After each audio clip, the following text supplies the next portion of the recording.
Charlie Kirk was a racist, a bigot, and he got what he deserved. Or Charlie Kirk was a hero, a man of God, and a great father. What's true? I don't know. I wasn't sure if I wanted to make this podcast, but the experience of the last week, it compels me to do so. Today, I'm going to work through the who, the what, and the why. And I'm going to explain some of the research I've done and share the links in the show notes, as always, and ultimately just try and give some kind of flavor for my opinion and where we're all headed. But long story short, this is a pretty tragic moment. And the young dads out there, I think more than anyone else, like really struck by, whoa, that is fucking brutal. And an assassination, like let's call it what it actually is, like a politically motivated gunning down of someone who was exercising their right to the freedom of speech. Extraordinary story. Yeah, and look, as someone with 3 young kids, like this just really has rocked me pretty hard in the last week or so. My wife too, in a bunch of Bitcoin related groups. These guys are into stoicism, health, beef, sound money. They have incredibly positive outlooks on the future, and they're all shaken by this. Like really, whoa, this is actually happening type stuff. I am, of course, also an investor, investing my own money over the last decade. And these events, they're a big part of the macro picture of today, and without a doubt play into the environment we're trying to navigate. So we've got to take note for what's actually going on. But most of all, like, RIP Charlie Kirk, sending my prayers for his family, and what an extraordinary time to find ourselves in. Now, just before I kick off into the main content, if you find this valuable, give us a like or a subscribe. Reach out on email, hi@jakewoodhouse.io. And equally, I love using Nostr. I'm a huge advocate, so do sign up there. Listen through a player like Fountain. Send me some boosts, some zaps, and I'll send some straight back. A week ago, I really had no idea who Charlie Kirk was. Sure, I'd seen some YouTube shorts of a guy sitting with a microphone, often being harangued by quite deranged looking people. It was good content, but I didn't really know who he was. I didn't know why he was sat there. It's easy to dismiss in some ways the value of things. It's like, oh, the algorithm's just pumping this at me. I'll watch it for a bit, but anyway, let's move on. So I didn't take it any further than that. And he then died. And the internet has exploded in the last week. And for good reason. Oh my gosh, what's going on here? We've got to pay more attention. We've got to dig deeper. We've got to find out what the hell's actually happened. And in some ways, the correlation to the COVID experience, it really brings that back for me in terms of people just shouting at each other online. Like, this is the story, or this is the important opinion you have to listen to, or this is the important opinion you have to listen to. It's like, whoa, a lot of information here. Who can you trust? What's actually going on? And it's different agendas coming through in different people's analysis of the situation. And it's like, this is contradictory information. That doesn't make sense. Or this person's saying it one way, this person's saying another way. Highly confusing, which in some ways is to be expected of this particular era we're in. And I'll get to that later down the line. So, basically, deep dive, Jake. Find out what's going on. Shout out to my wife, Loz. She's been leading the charge in a sense and has done a lot of stuff looking at, like, who is this guy, Charlie Kirk? And what information can I trust? And, my opinion is what I've seen is, like, what a guy. How do you know, age 18, 19, what your calling actually is? You go and set up an organization, and an extraordinarily talented speaker who spoke their mind, but was based off of a set of principles that they had researched and got their head around, and then really, really understood. And it's that kind of process, isn't it? It's like often the way that you come across something you're passionate about, you learn about it, and over time, you become the teacher. And that's in many ways what this guy seemed to be doing, right? Now, you don't have to agree with everything he's saying, but wow, was it interesting with some of the ways that this guy was being framed. Like, he's just been shot. There's videos of his death everywhere on the internet. His wife and kids are in the crowd. He's at a peaceful debate on a university campus in the States. Like, what the hell? Now, the ones that really got me, again, this is to the young dads out there, like gents, this is serious. And you see the videos of him like hugging his kids and then running across like, the Fox News studio to their dad, like, whoa, that gets right in the chest straight away. Like, those kids will not have this man in their life forever. What? Why? Who is going to do that? What is the cost of this? Now, when you watch these clips of Charlie, it's like, as I already said, a talented public speaker, but his views, you don't have to agree with them all. But he's clearly willing to meet people where they're at, right? He's literally sat physically at a university campus, willing to talk to anyone about anything, and has a response, of course. But like, some of these people are so angry, right? They turn up and they're like, they're hurling insults at this guy, like, immediately. It's like, well, on the one hand, like, why is that person in that position? And what's actually going on? Like, some of the clips I've looked at. So, like I started this podcast with, he's a racist. It's like, okay, well, here's a clip of him talking to a black student about diversity and talking about the issue with people that push diversity as the most important metric when actually versus competency or merit.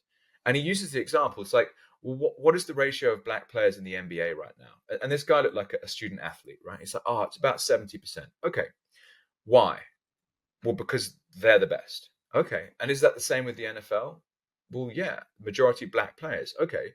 Well, what it means is you come along and you say, okay, we can't do that any longer. We now need 30% white guys in this tournament. What do you do to do that? Well, of course, you remove the best players and you input people who aren't as competent. They're not there on merit. And what's so interesting is that the students that he's talking to clearly stand there and they start thinking that through. And like, no, that doesn't make sense. You want to have the highest quality tournament you can. He's like, yeah, exactly. And that's why diversity is dangerous. Or then it's like, he's homophobic. He hates gays. It's like, okay, here's a clip of a guy who calls himself a conservative, calls himself a Trump supporter, calls himself a Christian, and starts saying that, like, as a result of that, you shouldn't allow gays into the conservative movement. You shouldn't allow gays into the Christian religion. And Charlie Kirk sits there and talks through his reasoning behind why it's very important as a Christian, when you go back to the scriptures, to be open to all kinds of people. So that's not a homophobe, is it?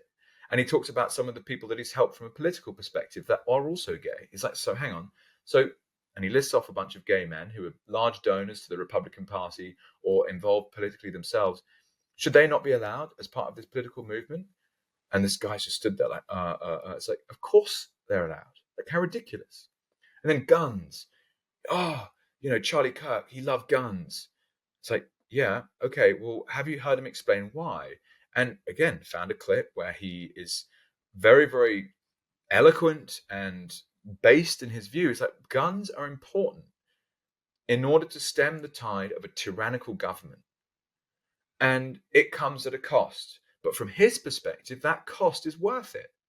And he uses an example of how, 50,000 people die on the roads every year. What are we going to do? Just get rid of cars?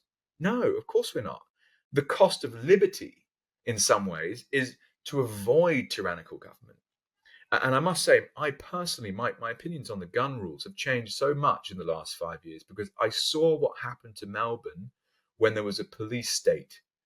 For a few weeks, they had rules in place where they wouldn't let you go a certain distance. They wouldn't let you go into certain buildings unless you did what they asked you to do, which was to take an unknown medication.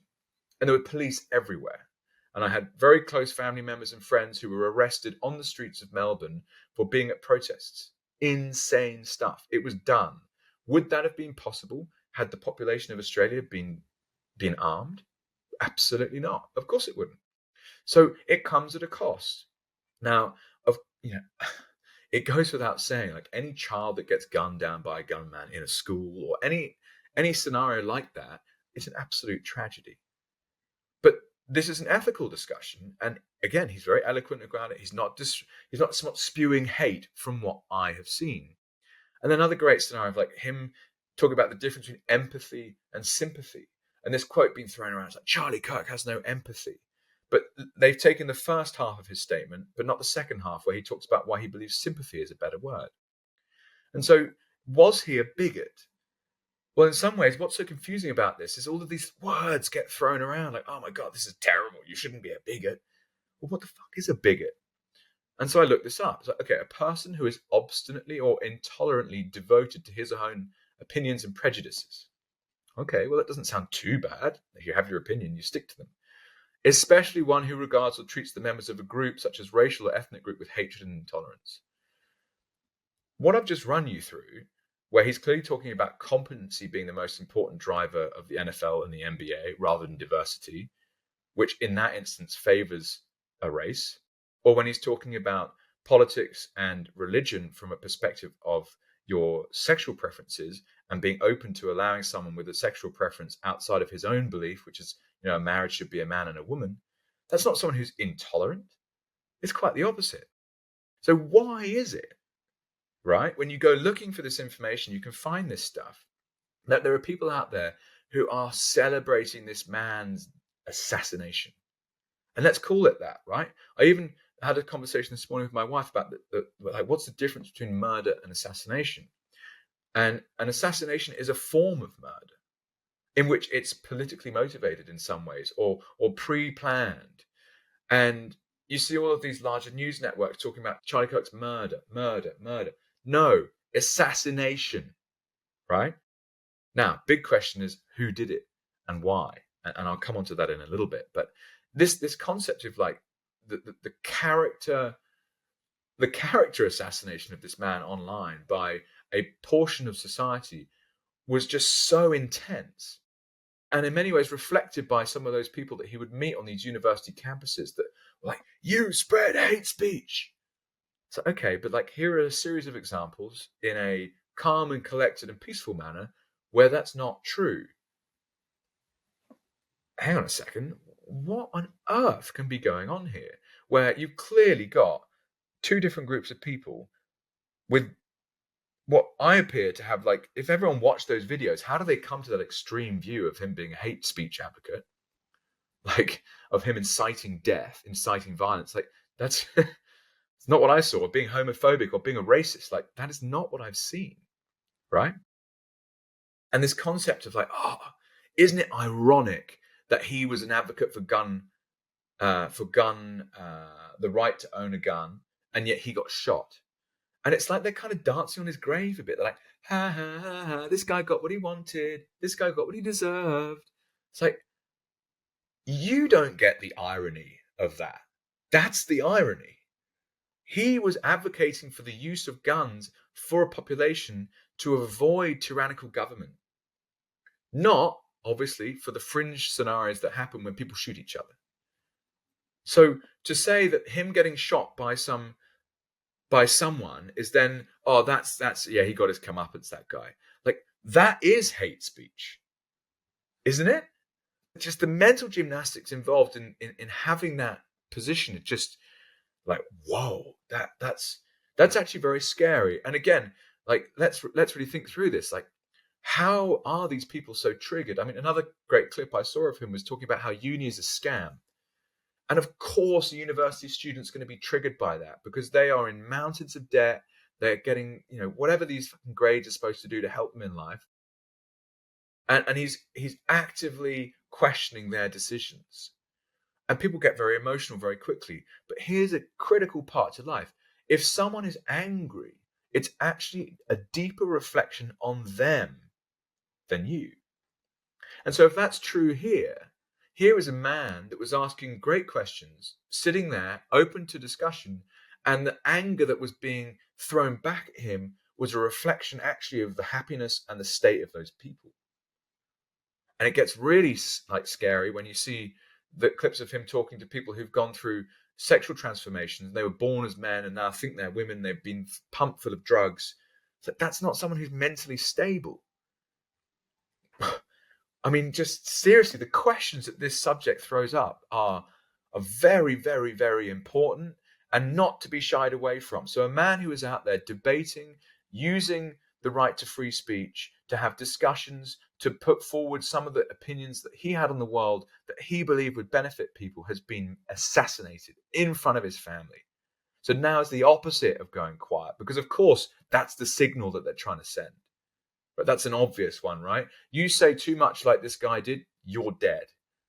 Well, to all the young dads out there, do you want to bring your kids up in a world where you can be assassinated for what you say? We coach our children to be themselves, to follow what they find interesting, to share their emotions. Oh, but hang on, this little section over here of stuff, don't talk about that or we'll shoot you. No, that's not liberty.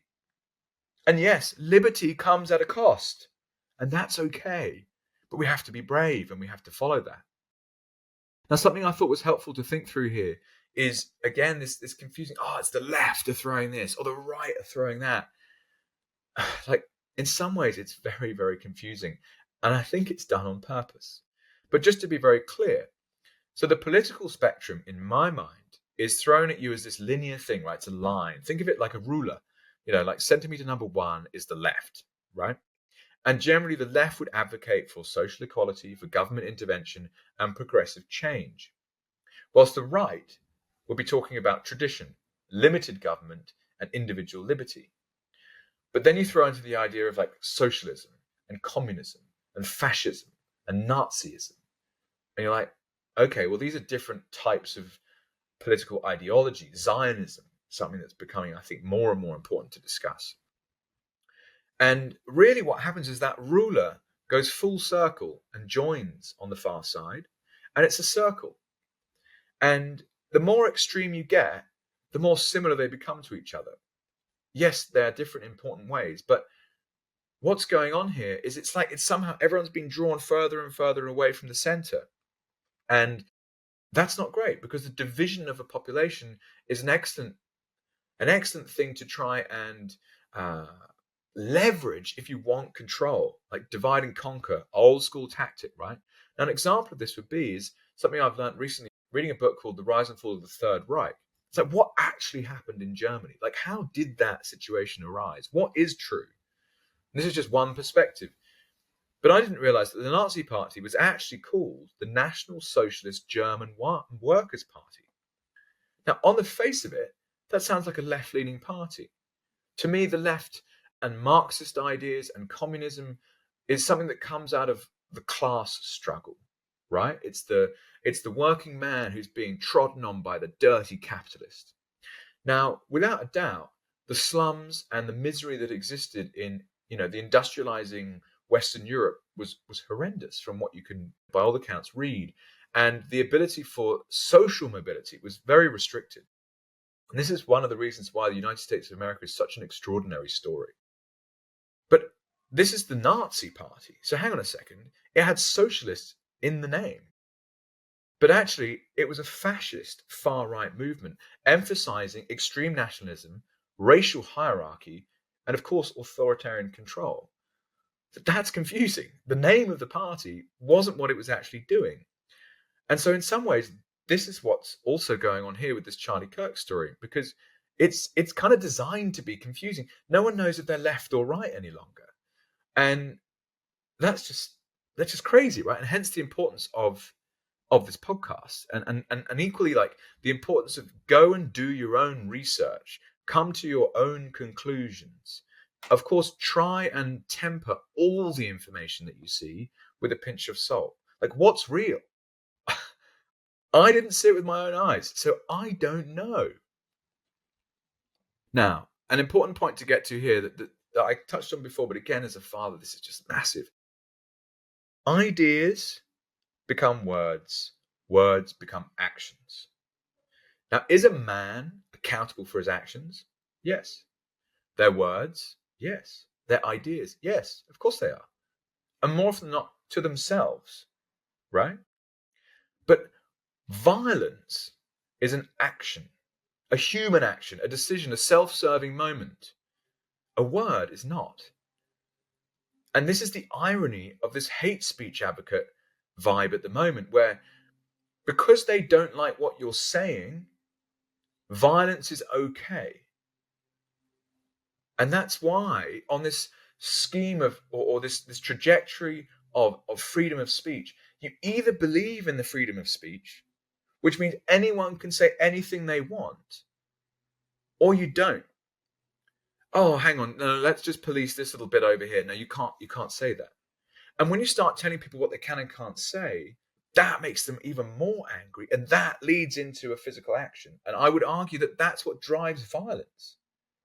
But this is almost a step before that, where it's like, oh, you're saying something I don't like.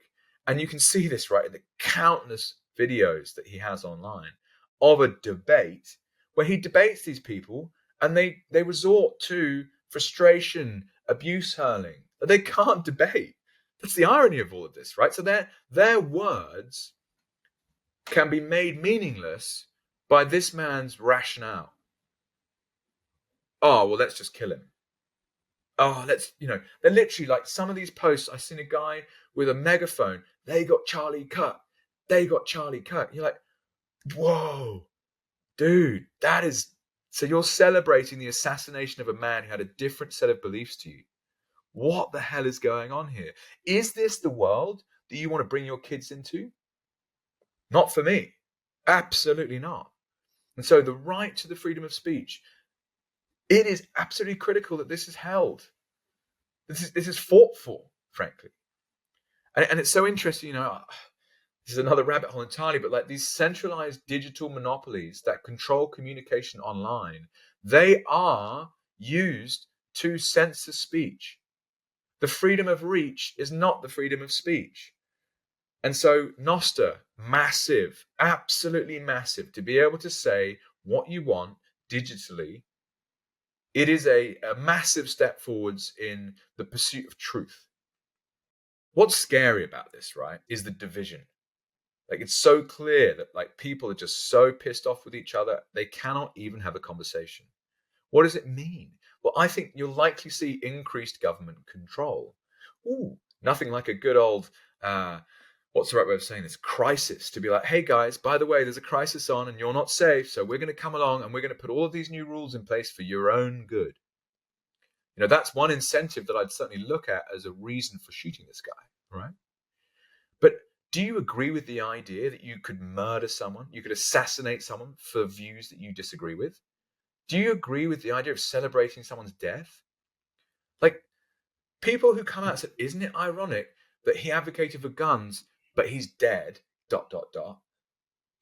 It's like, whoa, that is an unbelievably shallow approach to what's a very complex discussion and completely agenda-driven. I, as an individual, over the last week, have been able to go and do all this research and find plenty of clear evidence that shows that the irony is actually on the person that doesn't dig any deeper. Why did he advocate for guns? Because he believed in liberty and he believed in stopping the encroachment of a tyrannical government. Who doesn't agree with that? Well, more than likely the people that believe in big government, the people that want to push communism, they want to push a situation in which, they control the whole thing.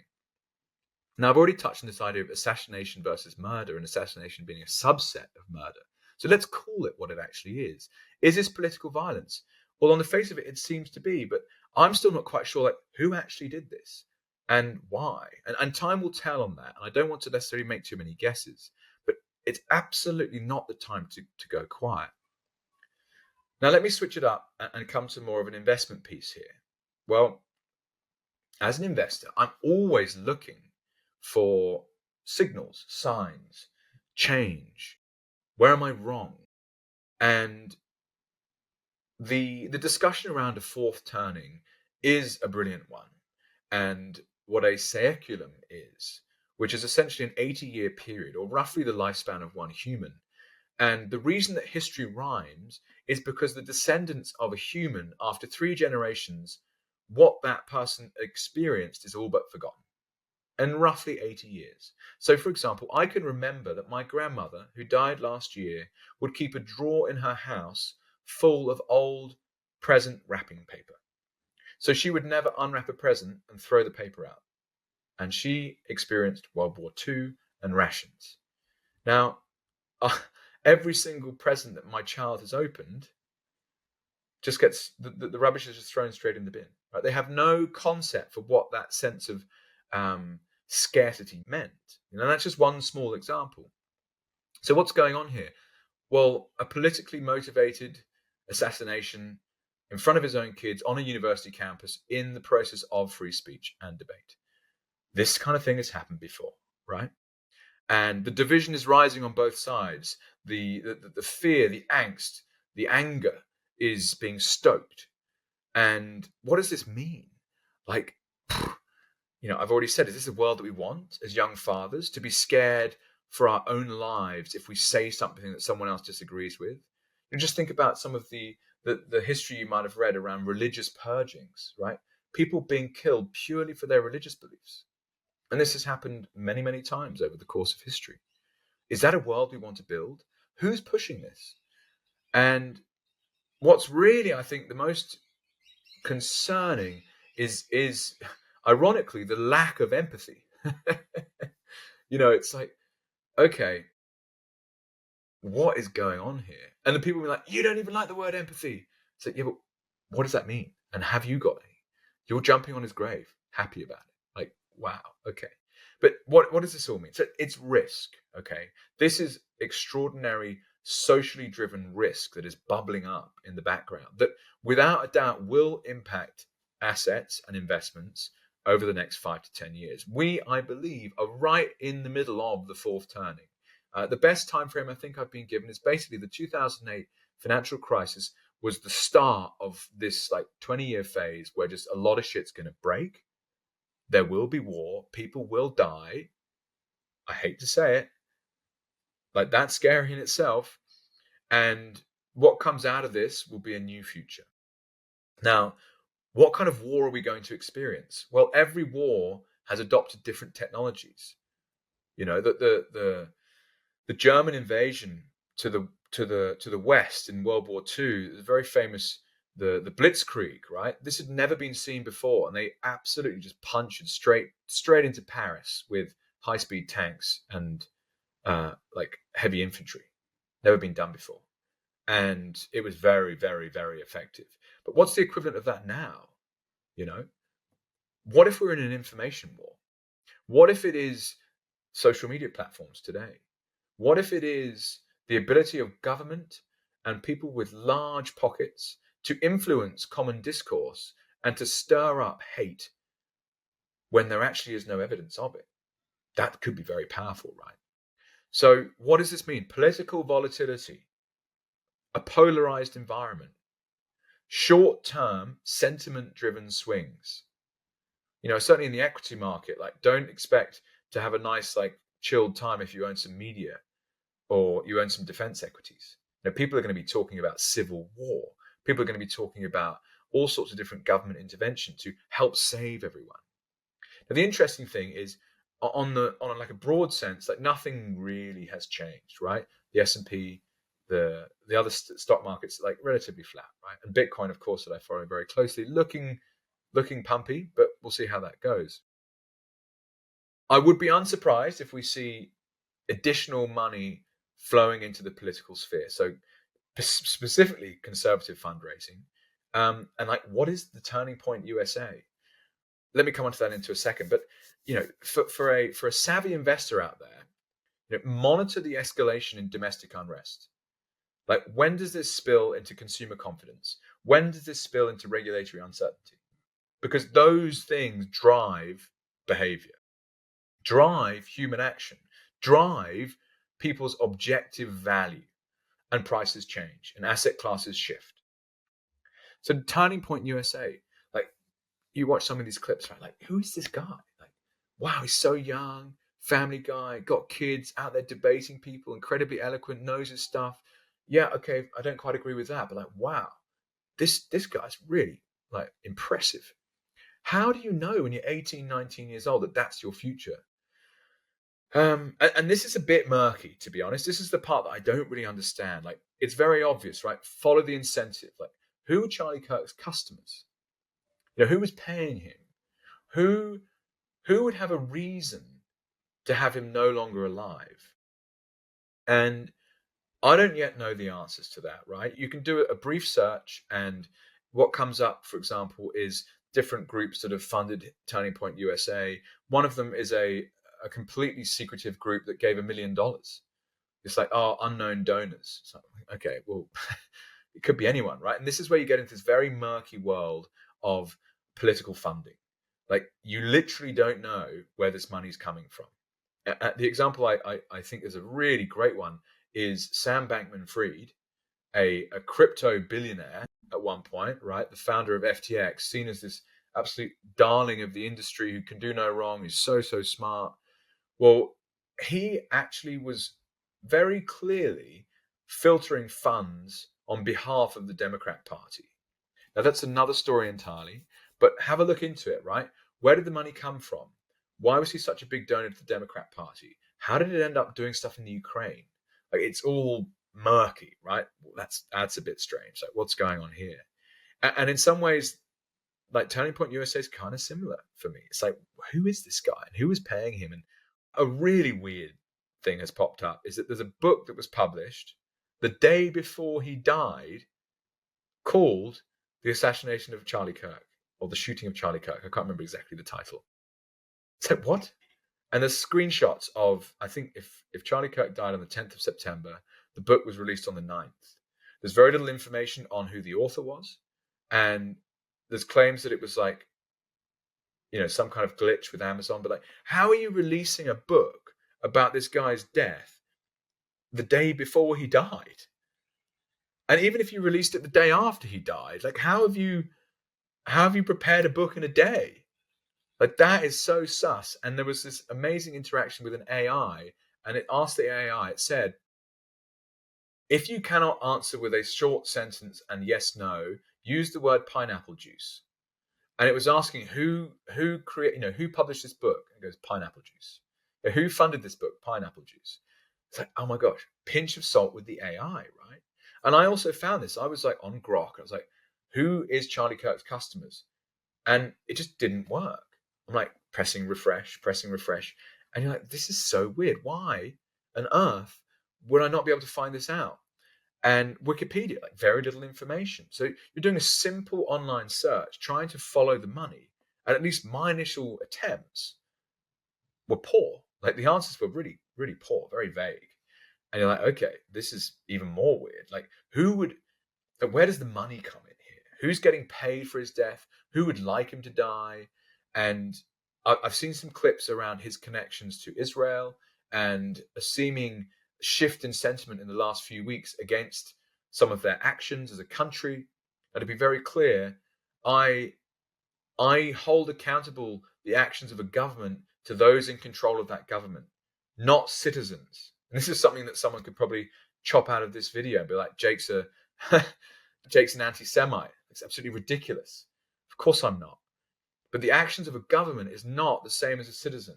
And this is where it becomes very difficult again, where people feel like they're being attacked as citizens of a place or part of a religion, when actually it's the actions of a very small few. Again, from an investor, this is risk, right? People, when they feel hemmed in, when they feel under the pump, what are they going to do? Well, they're going to fight back. They're going to lash out. They're going to do something. What's the right way of saying it? It's unpredictable. That's what it would come down to. We've got to just wait. I don't know who Charlie Kirk's customers were. I don't know who wanted him dead. I don't know why there's already all of these like completely contradictory stories about the gunman got dressed here, he got undressed here, he got redressed here. The gun was then found somewhere, having been packed up in a backpack, and then repacked again in the forest and hidden under a towel. There's a jet that took off 20 minutes afterwards. There was some facial recognition. It's all just a mess. It's so sus. That doesn't make sense. That doesn't make sense. And to be very clear as well, like, if what I think has happened, which is a man is assassinated in front of his own children and wife, that's a horrible story. And rest in peace, Charlie, and rest in peace the story of Charlie. His kids and his wife have now got to deal with life after him. But I also saw a clip of his wife public speaking, 2 days after his death, and a lot of stuff about their organization, Turning Point USA, and not a huge amount about her husband. I felt the whole thing was quite off. You're like, is she serious? A 15-minute long speech. In my experience of death, specifically my father, the idea that my mother would be doing a speech 2 days after his death, no. Like, that was the last thing that she was thinking about. Now, it may be different, of course, for these media savvy, media hungry, media literate characters. to do that. But basically just like, I've got a lot of questions and not a lot of great answers. So let me just start to sum this up. Go and do your own research. What do you think is real? Beware of agendas. Don't get wrapped up in someone else's anger. Try to keep your own space and just really think through, like, okay, so who was Charlie Kirk? What was he doing? Why would this happen? And we need to basically take some more time to figure out what those things actually mean. But for me at this point, I'm an absolute advocate for the freedom of speech. And the idea that a man can be killed for what he says is an absolute violation of that. And that, therefore, is something I disagree with entirely. You say whatever you want, and I'm never going to kill you for it. You attack me personally with physical violence, well, that's very different. But are we in an information war? It seems so. And are those places that we get information from corrupt? Without a doubt. So be very, very careful where you get your information from. Like even just in this episode, right? What the AI tells you is what it wants to tell you. Who controls the AI? Ask yourself that question. And so, yes, AI has already made my life better, right? The ability to jump on Grok and do what were previously spreadsheet required calculations in a matter of seconds. This is extraordinary efficiency.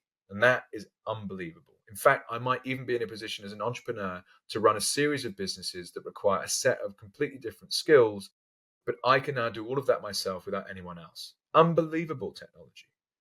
But like all tools, all technology, a knife can cut my carrots.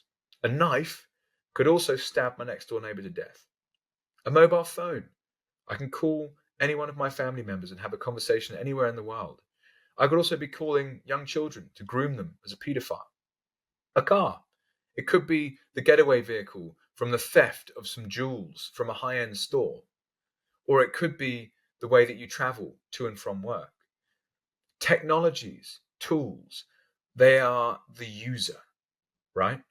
They give efficiency and speed and improved pricing to the user. But gun crime is not the crime of a gun. Gun crime is the crime of a person, of a human, of someone who took action. They took their ideas, they took their words, and they turned it into something else. Okay, they physically did something. And so I absolutely advocate for this, and I will do for the rest of my life. You say whatever you want, whenever you want. And the moment that someone starts to police that fringe, that very edge of, oh, but that shouldn't be allowed, or that shouldn't be allowed, no. Because that person who might have those thoughts, they're not accountable to their words in the same way they are with physical action. And if you don't give someone the full breadth of freedom of speech, it riles up them. It gives them more reason to get angry, and then that evolves into actual violence. So the freedom of speech right is critical to living in a safe world. Anyway, what are we seeing here? A man has been assassinated on a college campus for debating.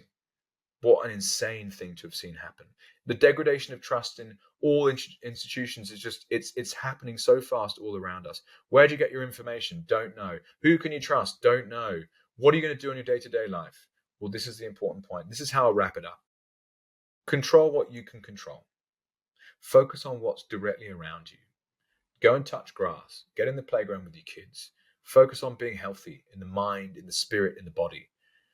Of course, stack as much Bitcoin as you can. Get as much positive opportunity for the future as you can with sound money.